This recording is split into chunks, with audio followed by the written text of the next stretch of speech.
Hello everyone. അപ്പോൾ മൂന്നാറിലത്തെ day 2 started out with a wide spread buffet ആയിരുന്നു. കുറേ ഐറ്റംസ് ഉണ്ടായിരുന്നു. ലൈക്ക് ഇംഗ്ലീഷ് ബ്രേക്ക്ഫാസ്റ്റ് കഴിക്കുന്നവർക്ക് അതുണ്ട്, നമ്മളുടെ ഇന്ത്യൻ എല്ലാം ഉണ്ടായിരുന്നു. സോ ഞങ്ങളിന്ന് പുറത്തേക്ക് പോവാണ്.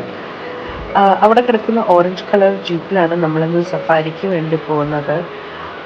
ഈ സഫാരി എടുത്തത് വളരെ നല്ല ഒരു ഡിസിഷനായിട്ടാണ് ഞങ്ങൾക്ക് തോന്നിയത്. കാരണം ഇതിലാണ് ഞങ്ങൾ സിപ്പ് ലൈനിൽ പോയത്. എൻ്റെ ഭാഗ്യമാണോ എന്നറിയില്ല, ആ സിപ്പ് ലൈനിൽ പോയപ്പോൾ ഞാൻ കുടുങ്ങി. അവർ പറഞ്ഞത് നമ്മൾ കൈ ജോയിൻ ചെയ്ത് പിടിക്കണമായിരുന്നു. ഞാൻ ആൻറ്റി ആദ്യം പൊക്കോട്ടെ എന്ന് വിചാരിച്ചിട്ട് ഞാൻ കൈ വിട്ടു. ഞാൻ അതേ സ്പീഡിൽ ബാക്കിലേക്ക് വന്നു. എന്നിട്ട് അതിൻ്റെ നടുവിൽ കിടക്കുകയായിരുന്നു. സോ നല്ല അഡ്വെഞ്ചറസ് ആയിട്ടുള്ള ഒരു ട്രിപ്പായിരുന്നു എനിക്കത്. അത് കഴിഞ്ഞ് ഞങ്ങൾ ബോട്ടിങ്ങിന് പോയിട്ടുണ്ടായിരുന്നു. അത് നല്ല രസമായിരുന്നു. കുറച്ച് അഡ്വെഞ്ചറായിട്ടായിരുന്നു ആൾ ഓടിച്ചിട്ടുണ്ടായിരുന്നത്. അത് കഴിഞ്ഞിട്ട് പിന്നെ ഈ 360 ഡിഗ്രി ഡാൻസ് വീഡിയോ ഞങ്ങളൊരു കുന്നുംപുറത്താണ് ചെയ്തത്. അത് നൈറ്റുമാരുടെ കൂടെ നല്ല രസമായിരുന്നു. ആ trip was a day to remember.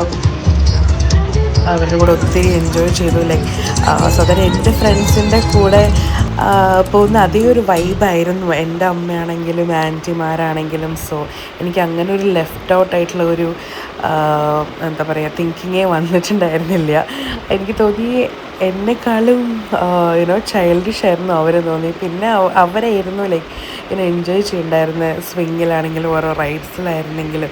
So it was like ഞാനായിരുന്നു അവരെ ടേക്ക് കെയർ ചെയ്യാൻ വേണ്ടിയിട്ട് ഈ ട്രിപ്പ് പോയ പോലെയായിരുന്നു. അത് കഴിഞ്ഞ് ഞങ്ങൾ നേരെ ടയേർഡാണല്ലോ. അപ്പോൾ പിന്നെ ഞങ്ങളുടെ ഈ സൗന്ദര്യം നിലനിർത്താൻ വേണ്ടി ഞങ്ങൾ അന്ന് രാത്രി ഫേഷ്യൽ ചെയ്യാൻ പോയി. ഒരു സ്പാ എടുത്തു 3 പേർക്കും, പറക്കാട്ടിൻ്റെ തന്നെ. അത് കഴിഞ്ഞിട്ട് അന്നത്തെ ദിനം ഞങ്ങൾ കുറച്ച് നൃത്തം ചെയ്തിട്ട് അങ്ങോട്ട് അവസാനിപ്പിച്ചു. അത്രയേ ഉള്ളൂ ഗൈസ്.